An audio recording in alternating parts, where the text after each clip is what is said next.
Good afternoon, Dr. Walgast here. Just want to take a moment or two of your cat time today just to review with you some of the important aspects of the student handbook. The student handbook has been sent to all of you, and your teachers, if they have not done so already, will be having you upload that to your iPad so it's in your iBook so you have it available to you at all times. Please understand you are responsible for all of the items that are in the student handbook, even though we're only going to cover 4 or 5 of them today. The student handbook includes things such as our guidelines and expectations for students here at Chisholm Trail, as well as some of the expectations the district has in place in its code of conduct. So please take time to review that as soon as you possibly can. A few of the items we want to talk about today, first one being attendance. Very, very important that you are at school whenever you possibly can be. Research will tell you that if you're here, you're going to have a better chance not only to keep going and improving academically, but also socially as well. So please, if at all possible, be here and be at school on a regular basis. Related to that is the topic of tardies. As we have designated this year, a tardy is defined as not being in class and into the classroom when that bell finishes ringing. If that is the case, you're going to go directly to the attendance office, and you will be working at that point with Miss Bray, who is our attendance clerk. The attendance office is located in our counseling center up here in the front office. Ms. Bray will issue you a pass and get you on to class. And understand that as tardies do accumulate, it's possible that you could have phone calls home to parents, lunch detentions, and even before and after school detentions. It's very easy to get around in this building in 5 minutes, so please make sure you're taking care of that accordingly. Related to all of these topics, and one of the most important things that we do here at the school is student safety. It's very, very important to us that each student and each staff member feels that this is a safe place for them to be for these 7 or 8 hours they're here each and every day. The big topic that often comes up in schools, and especially at the middle level, is the idea of bullying. Please understand, students, our expectations are that you're going to treat everyone in a manner that is respectful and is appropriate for just being treated as another human being. We do not tolerate bullying. We do not expect that students would do that to other members of their family here.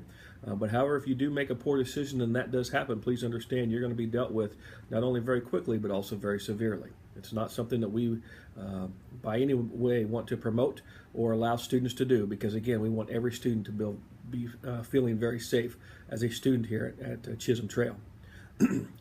Related to that is the topic of being a bystander. Sometimes you're going to see a student potentially being treated inappropriately. Please do not be that innocent bystander that just stands there and watch it take place. Please stick up for your fellow classmates and your fellow students here at Chisholm Trail and make sure that everyone, again, feels safe. A few things related to safety that I think are no-brainers, but it's important that we mention them to you, and that is just what is and is not allowed at school. Let's talk about things not permitted in the school setting. Of course, things like weapons, and that's not it just including guns, but also knives and pocket knives. Anything that could be potentially used as a weapon, you are not to bring to school by any means and for any such reasons. Also, any type of alcohol, drugs, or drug paraphernalia are not allowed to be in our school property. If it is, you need to understand that what will be taking place is a long-term suspension and expulsion hearing. You will no longer be a student in the Olathe School District.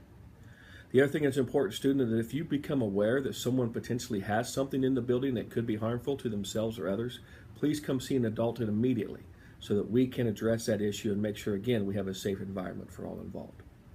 And the final topic related to safety is just your personal safety. Unfortunately, across the country each year, young ladies and men make some decisions that things aren't worth living for anymore and take their own lives. It's just something that we just hope never does occur with any of you and any member of the Olathe School District. Please keep in mind that if you ever are feeling down, depressed, things just aren't going well, whether here at school or at home, there's always someone here that you can talk to. Any of the teachers and the adults that you have great relationships with, I would encourage you to do that. We also have 2 counselors, Mrs. Robinson and Mrs. Huffnagel, as well as our social worker, Ms. Bristow, who will also be available to visit with you at any time, and any administrator. Again, any adult in this building can assist you if something like that is going on in your life. Please seek us out and come talk to us immediately so that we can provide you assistance with that. And kind of what we talked about earlier, students, if you become aware that another student is feeling that way or has some of those types of concerns, please see an adult immediately so we can address those issues. Finally, I just want to talk briefly here about some electronics and a few other things here, and then we'll wrap up. As you know, you all have these iPads, a great device, again, an incredible educational tool that's going to be of great benefit for you. Please understand what we talked about earlier. We do have zones in regards to the use and so forth of the iPad. Your teacher will indicate how that's going to look like in your classrooms, but understand during passing periods, we do not want you using the iPads and carrying those around in such a manner that it's possible that they could become damaged. So just carry that iPad from place to place and get where you need to be, and don't be having the iPad out and messing and doing something with it during those passing periods. Too many people out there where it could become damaged and potentially something bad happen to that. Also, during the cafeteria time, at lunchtime, we want you to leave those iPads in your classrooms, because we want you at lunchtime to be talking with your classmates, not with your head buried into the electronic device. And since we have the iPads, kiddos, there's no reason for us to have the cell phones out for any reasons. Keep those cell phones away. You shouldn't have any reason for you to have those available. If by chance you would have the cell phone out and would be using it, or it would go off in class, the teacher's going to take that from you and turn it over to the office, and then we'll be returning it back to you at the end of the school day. However, if this does become a frequent situation, we'll be visiting with your parents about not allowing you to have that cell phone here on school property. There may be an occasion your teacher asks you to use your cell phone, and that's okay if they're asking you to do something with that. Other than that, though, it should be put away. And then final thing I just want to talk to you about is our program in regards to homework completion called Unfinished Business. Our teachers are going to do a great job this year, students, to make sure that any assignment they give to you is an assignment that's meaningful and it's going to enhance your educational process and educational learning. With that being said, we expect you to complete all of those tasks. By chance, if you do not, if an assignment is due on a certain day and you do not have it done, the teacher is going to have you complete a form that will just indicate that you did not get that assignment completed. They're going to contact your parent to make sure that they are aware of the situation, and they're going to give you one school day to get that turned back in. If you do it, no issues. It will end at that point, and the teacher will just mark you off the list and do those kinds of things. If it does go beyond that day, then the teacher has the opportunity to refer that to the administration. And if they do refer that to the administration, then we will take over, and we'll then be in contact with you and with your parents. We'll potentially have you working with us during the lunch period or before and after school, because our expectation, again, is that you get those assignments completed in a timely manner. Understand that if you do not have all of your assignments completed by the end of the week, we do have Friday school available for you to spend some time with us to complete those tasks. How it's going to work this year: at the 6th grade level, Mr. Anderson will be working with you and your families on this particular issue. At the 7th grade level, myself, Dr. Walgast here, will be working with you. And then Ms. Duringer will be working with the 8th grade in regards to the unfinished business plan.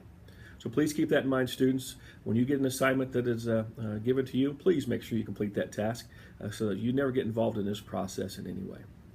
With that being said, it has truly been a great start to the school year. We couldn't be more excited and proud of all that you have done to make Chisholm Trail such a great place to be. Keep up the good work. If you ever have any questions, please don't hesitate not only to ask your teachers, but also any of the administrators that you see, whether in the hallways, in your classrooms, lunch period, wherever it might be. We're here to assist you and make sure that this is a great educational experience for you and a wonderful 2015-16 school year. Have a great day.